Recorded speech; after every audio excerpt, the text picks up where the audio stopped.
السلام علیکم ورحمۃ اللہ وبرکاتہ۔ وعلیکم السلام ورحمۃ اللہ وبرکاتہ۔ ان الحمد للہ نحمده ونستعینه ونستغفره ونعوذ باللہ من شرور انفسنا ومن سیئات اعمالنا من يهده الله فلا مضل له ومن يضلله فلا هادي له۔ قال الله تبارك وتعالى ذلك الكتاب لا ريب فيه۔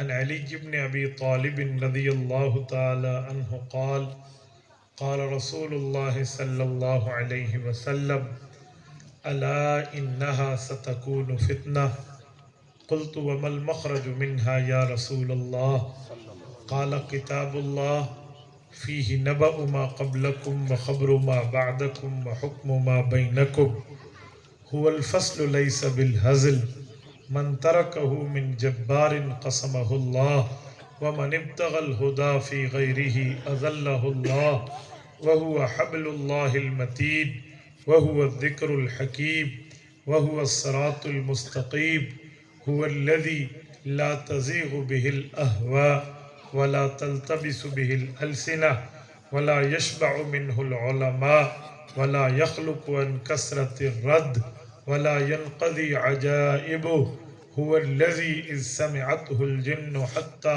قالوا إنا سمعنا قرآنا عجبا يهدي إلى الرشد فآمنا به من قال به صدق ومن عمل به أجر ومن حكم به عدل ومن دعا إليه هدي إلى صراط مستقيم۔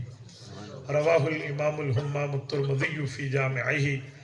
صدق اللہ العظیم وبلغنا رسولہ النبی الأمی الکریم ونحن على ذلك لمن الشاہدین والشاکرین والحمد للہ رب العالمین۔ معزز ساتھیو، آج 9 اکتوبر 2023 بروز پیر ہے اور ماشاءاللہ آپ کے یہاں ضلع بہاولپور تحصیل خیرپور ٹامے والی مدینہ چوک میں عزیزم مولانا محمد زکریا کی دعوت پرخلوص پر آپ کی خدمت میں موجود ہوں۔ ماشاءاللہ میرے قریب بھی بعید بھی جملہ شہر کے معزز علماء کرام، محقق علماء کرام، خصوصاً حضرت محترم دامت برکاتہم العالیہ، سارے احباب موجود ہیں آپ حضرات۔ میں چند باتیں آپ کی خدمت میں عظمت قرآن، عظمت صاحب قرآن، عظمت حاملین قرآن کے حوالے سے پیش کر رہا ہوں۔ توجہ میری طرف رکھنا، میری آنکھوں میں آنکھیں ڈال کر بات سننا، انشاءاللہ میں آپ کا وقت ضائع نہیں کروں گا۔ میں اپنا دیے گئے وقت کے پورے اس کے اندر پابندی کرتے ہوئے بات کروں گا، اور میرے بعد بھی الحمدللہ یہ جلسہ باقی ہے۔ ماشاءاللہ آپ حضرات تشریف رکھیں، یہ چلتا رہے گا۔ ساتھیو، قرآن کریم اللہ تعالیٰ کی وہ کتاب ہے جس کو اللہ نے رسول کریم پر نازل فرمایا، اور رسول کریم نے صحابہ کرام کو لکھوا کر امت کے حوالے فرمایا۔ قاضی عبداللہ بن عمر بیضاوی رحمہ اللہ نے تفسیر بیضاوی کے اندر قرآن کی تعریف 3 چیزوں پر فرمائی ہے۔ وہ فرماتے ہیں القرآن هو المنزل علی الرسول والمکتوب فی المصاحف والمنقول عنہ نقلا متواترا بلا شبہہ۔ فرمایا قرآن 3 چیزوں کا نام ہے، المنزل علی الرسول، رسالت مآب پہ نازل ہوا، والمکتوب فی المصاحف، صحابہ اور کاتبین وحی نے اس کو صفحات میں لکھ دیا، والمنقول عنہ نقلا متواترا بلا شبہہ، حضور پاک کے دور سے لے کر آج تک اجماعی طور پہ بغیر کسی شک و شبہ کے تواتراً ہم تک پہنچا ہے۔ یہ اللہ تعالیٰ کی کتاب کی بنیادی تعریف میں نے آپ کی خدمت میں رکھی ہے۔ اب ذرا توجہ رکھنا، میں ایک بات کرنے لگا ہوں۔ قرآن کریم رسول کریم پہ نازل ہوا تو حضور کریم اس کو سن کر صحابہ کرام کو پڑھاتے، اور صحابہ کرام پڑھ کے آگے اس کو لکھ لیتے۔ قرآن 3 چیزوں پر لکھا جاتا تھا، یا تو چمڑوں پر لکھا جاتا، یا درخت کے پتوں پہ لکھ کے سکھا دیا جاتا، یا اسی طرح قرآن پتھروں پہ چھید کے لکھا جاتا۔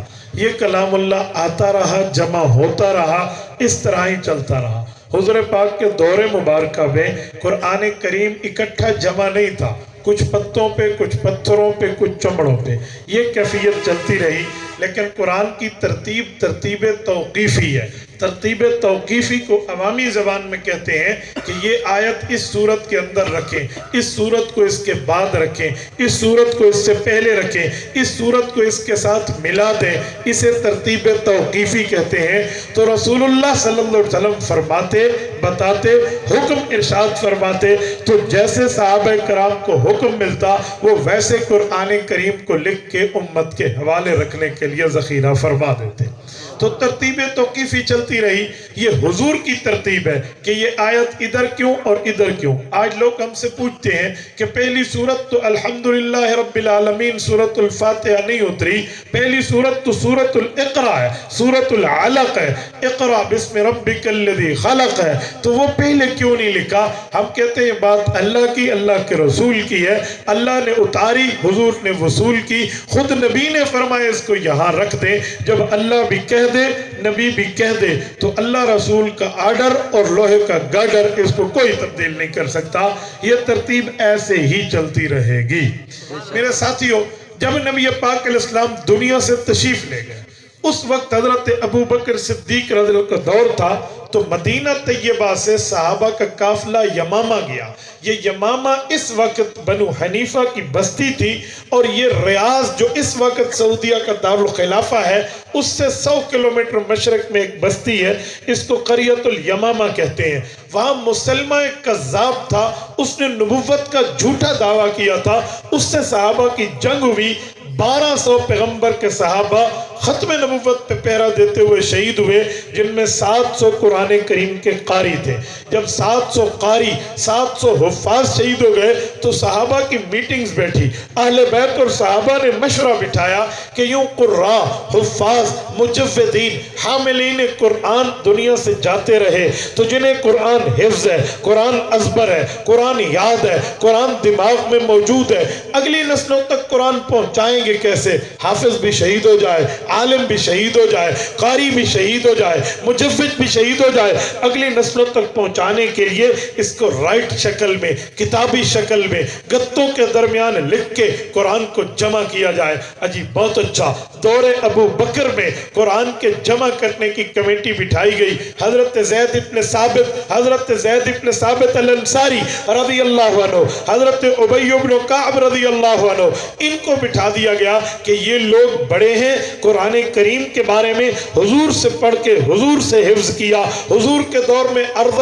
اخیرہ ہوا، انہوں نے حضور سے سنا، حضور کو سنایا، انہیں پتہ ہے منسوخ آیات کون سی، ناسخ آیات کون سی، یہ قرآن جمع کریں گے، خلفائے راشدین چیک کریں گے، پیغمبر کے صحابہ اہل بیت کی نگرانی ہوگی۔ عجیب، بہت اچھا۔ پہلے صحابی حضرت زید ابن ثابت ہیں۔ زید ابن ثابت رضی اللہ عنہ وہ صحابی ہیں جن کو نبی پاک علیہ السلام نے علم الفرائض میں امام قرار دیا ہوا تھا، اور حضرت زید ابن ثابت رضی اللہ عنہ راوی ہیں۔ حضور پاک نے فرمایا تو لوگوں تعلموا الناس، تعلموا، اس علم کو پڑھو، وعلموہ الناس، اور لوگوں کو اس کی تعلیم دو۔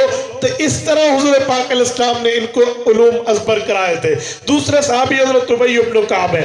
امام اپنا ابو بکر قرطبی رحمہ اللہ نے ان کے بارے میں لکھا ہے، یہ تفسیر کے اندر قرآن کریم کی علوم کی مہارت پر، کہ ایک مرتبہ حضور پاک علیہ السلام نے فرمایا ابی، اللہ فرماتے ہیں کہ میں تجھ سے قرآن سنوں۔ حضرت ابی رونے لگے، یا رسول اللہ سمانی، اللہ نے میرا نام لیا۔ فرمایا نعم اللہ سماک، جی اللہ نے تیرا نام لیا۔ تو اتنے بڑے قرآن کے ماہرین کو بٹھایا کہ یہ بیٹھیں گے، جو پتوں پہ، چمڑوں پہ، پتھروں پہ لکھا ہوا ہے اس کو جمع کر کے قرآن امت کے حوالے کریں۔ سبحان اللہ۔ یہ لوگ بیٹھ گئے، جمع ہوتا گیا، ہوتا گیا، ہوتا گیا۔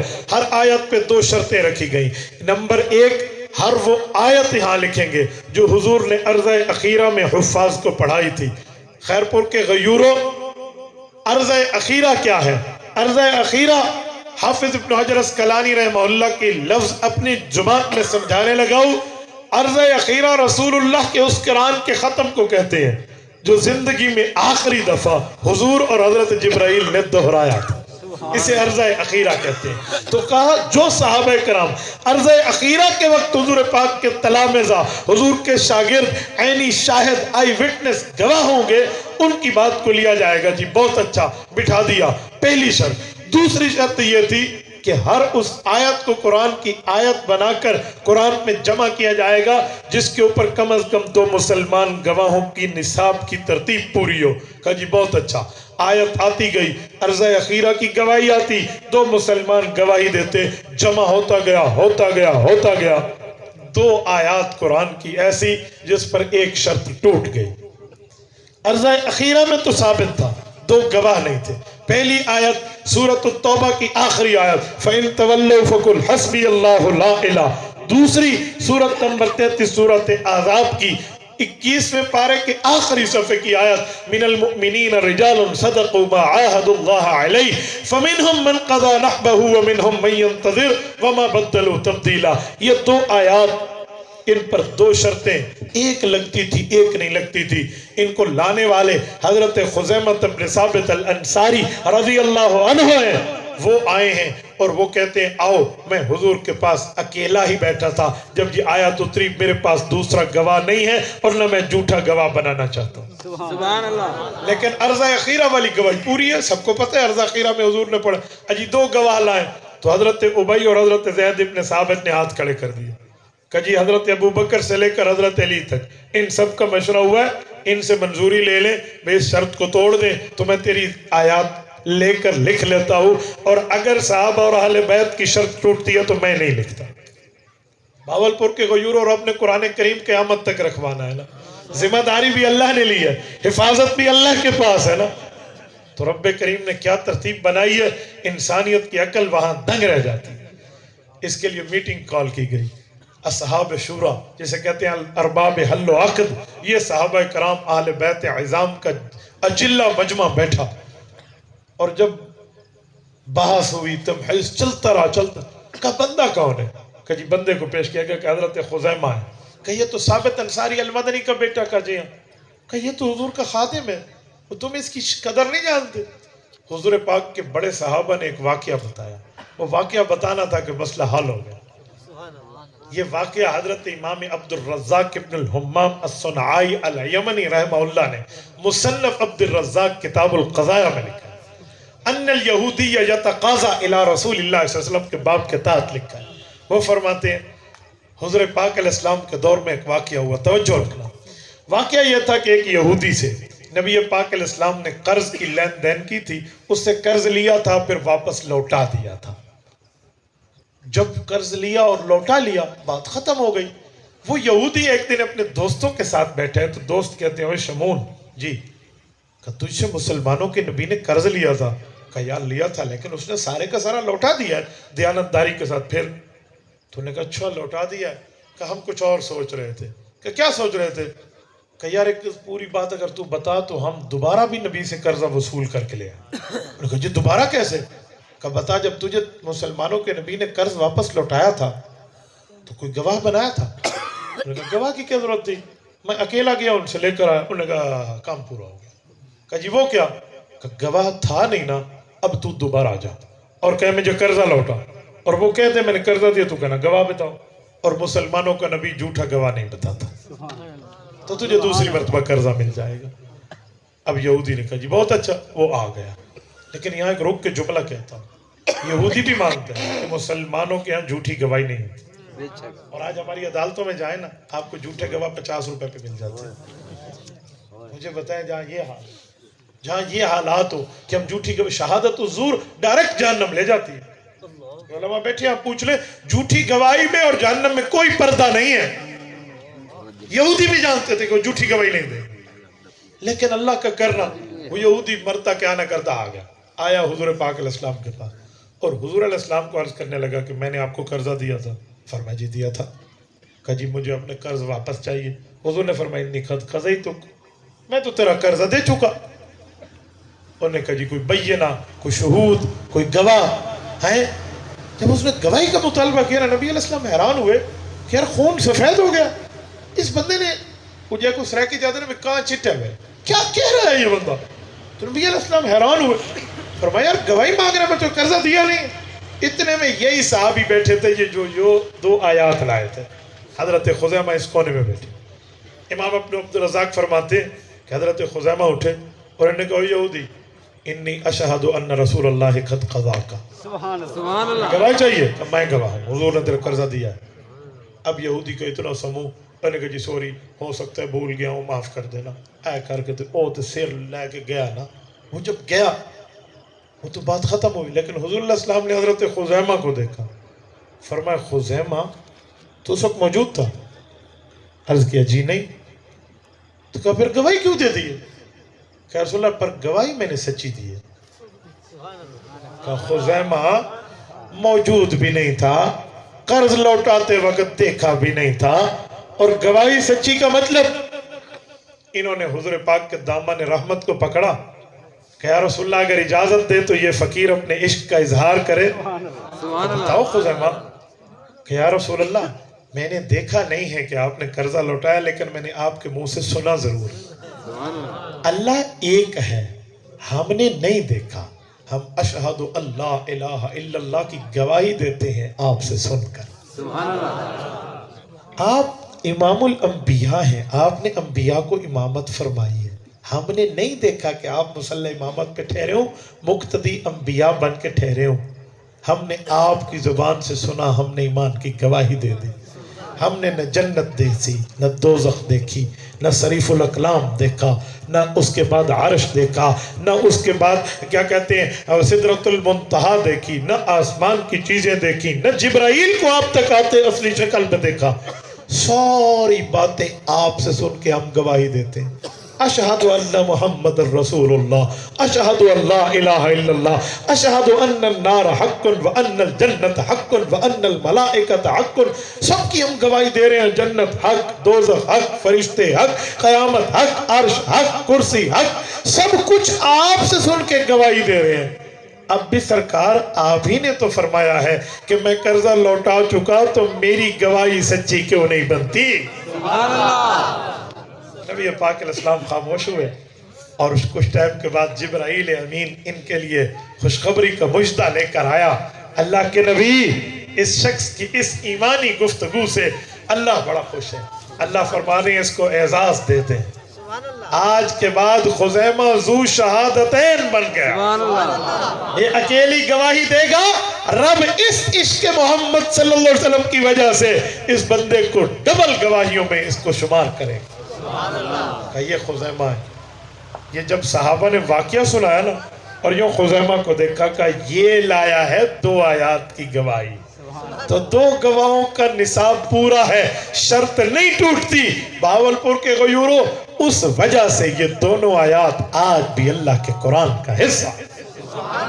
المکتوب فی المصاحف، یوں لکھا گیا، یوں جمع کیا گیا، یوں اکٹھا کیا گیا۔ یہ قرآن کریم یوں جمع ہو، اور یہ جمع ہو کے آپ کے اور میرے تک آیا ہے۔